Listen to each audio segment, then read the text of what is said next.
ಗುತ್ತಿಗೆದಾರ ಸಂತೋಷ್ ಪಾಟೀಲ್ ಅವರ ಆತ್ಮಹತ್ಯೆ ಬಹಳ ದುಃಖದ ವಿಚಾರವಾಗಿದೆ.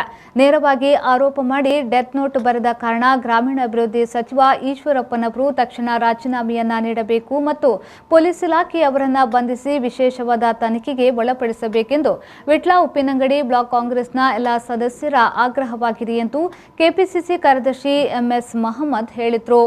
100ಕ್ಕೂ ಅಧಿಕ ಕಾಮಗಾರಿಯನ್ನ ಯಾವುದೇ ಆದೇಶವಿಲ್ಲದೆ ಮುಂಚಿತವಾಗಿ ಕಾಮಗಾರಿ ನಡೆಸುವಂತೆ ತಿಳಿಸಿದಾಗ ಇಲಾಖೆಯಲ್ಲಿ ದಾಖಲೆಗಳಿರಲು ಸಾಧ್ಯವಿಲ್ಲ. 4 ರಿಂದ 5 ಕೋಟಿ ವೆಚ್ಚದ ಕಾಮಗಾರಿಯ ಕೆಲಸವಾದ ಬಳಿಕ ಬಿಲ್ಲು ಪಾವತಿಸಬೇಕಾದ್ದು ಧರ್ಮವಾಗಿರುತ್ತದೆ. 40% ಕಮಿಷನ್ ವಿಚಾರದಲ್ಲಿ ಪ್ರಧಾನಿಗಳಿಗೆ ದೂರು ನೀಡುವ ಕಾರ್ಯವು ಗುತ್ತಿಗೆದಾರ ಸಂಘದಿಂದ ನಡೆದಿದೆ. ದೂರಿಗೆ ಸ್ಪಂದಿಸುವ ಕಾರ್ಯವಾಗಿದ್ದರೆ ಇಂತಹ ಯಾವ ಘಟನೆ ನಡೆಯುತ್ತಿರಲಿಲ್ಲ ಎಂಬುದು ನಮ್ಮ ಭಾವನೆಯಾಗಿದೆ ಎಂದು ವಿಟ್ಲ ಪ್ರೆಸ್ ಕ್ಲಬ್ನಲ್ಲಿ ಸುದ್ದಿಗೋಷ್ಠಿ ನಡೆಸಿ ತಿಳಿಸಿದರು. ವಿಟ್ಲ ಉಪ್ಪಿನಂಗಡಿ ಬ್ಲಾಕ್ ಕಾಂಗ್ರೆಸ್ ವಕ್ತಾರ ರಮಾನಾಥ್ ವಿಟ್ಲ, ಕಾರ್ಮಿಕ ಘಟಕದ ಅಧ್ಯಕ್ಷ ಶ್ರೀನಿವಾಸ್ ಶೆಟ್ಟಿ ಕೊಲ್ಯ, ವಿಟ್ಲ ನಗರ ಕಾಂಗ್ರೆಸ್ ಅಧ್ಯಕ್ಷ ವಿಕೆಎಂ ಅಶ್ರಫ್ ಉಪಸ್ಥಿತರಿದ್ದರು. ನಮ್ಮ ರಾಜ್ಯದಲ್ಲಿ ನನ್ನ ಅಭಿಪ್ರಾಯದ ಪ್ರಕಾರ ಒಂದು ಕೊಲೆಗಡುಕ ಸರ್ಕಾರ ಇದೆ. ಸಂತೋಷ್ ಪಾಟೀಲ್ ಅಂತ ಹೇಳುವಂತ ಒಬ್ಬ ವ್ಯಕ್ತಿ, ಅದು ಕೂಡ ಒಬ್ಬ ಬಿಜೆಪಿ ಪಕ್ಷದ ಒಬ್ಬ ಕಾರ್ಯಕರ್ತನಾಗಿದ್ದುಕೊಂಡು ಒಬ್ಬ ಗುತ್ತಿಗೆದಾರನಾಗಿ ನಿನ್ನೆ ಉಡುಪಿಯಲ್ಲಿ ಬಂದು ಆತ್ಮಹತ್ಯೆ ಮಾಡಿಕೊಳ್ಳುವಂತ ಒಂದು ದುಃಖದ ಒಂದು ಪ್ರಸಂಗ ನಿನ್ನೆ ನಡೆದಿದೆ ಎಂಬುದು ಬಹುಶಃ ನಾವೆಲ್ಲರೂ ಕೂಡ ಗಂಭೀರವಾಗಿ ಆಲೋಚನೆ ಮಾಡಬೇಕಾದ್ದು ಮತ್ತು ಬಹಳ ದುಃಖಕರವಾದಂತ ಒಂದು ವಿಚಾರ ಎಂಬುದನ್ನು ಈ ಸಂದರ್ಭದಲ್ಲಿ ಹೇಳ್ತಾ ಇದ್ದೇನೆ.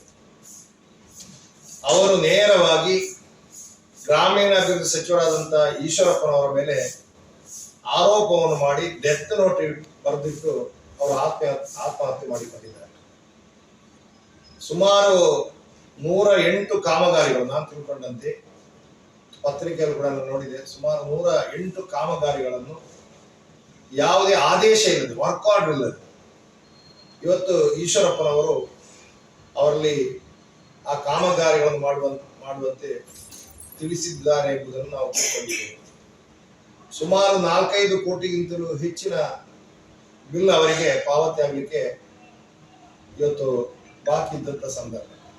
ಇವತ್ತು ಈಶ್ವರಪ್ಪನವರು ಹೇಳ್ತಾರೆ ನಮ್ಮ ಇಲಾಖೆಯಲ್ಲಿ ಅದಕ್ಕೆ ದಾಖಲೆಗಳೇ ಇಲ್ಲ ಅಂತ ಹೇಳಿ. ಅಂದ್ರೆ ವರ್ಕ್ ಆರ್ಡರ್ ಕೊಡದೆ ನೀವು ಅಡ್ವಾನ್ಸ್ ಆಗಿ ಕೆಲಸ ಮಾಡ್ಲಿಕ್ಕೆ ಈಶ್ವರಪ್ಪನವರು ಅವರ ಹತ್ರ ಹೇಳಿದ್ದು ಅಂತ ಹೇಳಿ ನಮ್ಮ ಗುತ್ತಿಗೆದಾರರು ಹೇಳ್ತಾರೆ, ಅವರಿಬ್ಬರು ಹೇಳ್ತಾರೆ.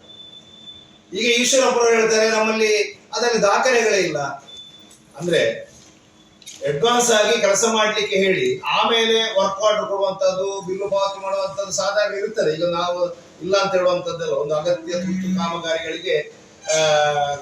ಕಾಮಗಾರಿಗಳನ್ನು ನಾವು ಮಾಡಿಸ್ಬೇಕಾದಂತೂ ಕೆಲವರು ಮಾಡ್ತಾರೆ, ಅದು ದೊಡ್ಡ ವಿಚಾರ ಅಲ್ಲ. ಮಾಡಿದ ಮೇಲೆ ಅದಕ್ಕೆ ವರ್ಕ್ ಆರ್ಡರ್ ಕೊಡಬೇಕು, ಇಲಾಖೆಯಲ್ಲಿ ಅದರ ಪ್ರಕ್ರಿಯೆಗಳು ನಡಿಬೇಕು, ಅದಕ್ಕೆ ಬಿಲ್ಲು ಪಾವತಿ ಕೂಡ ಮಾಡಬೇಕಾದಂತದ್ದು ಅವರ ಧರ್ಮ.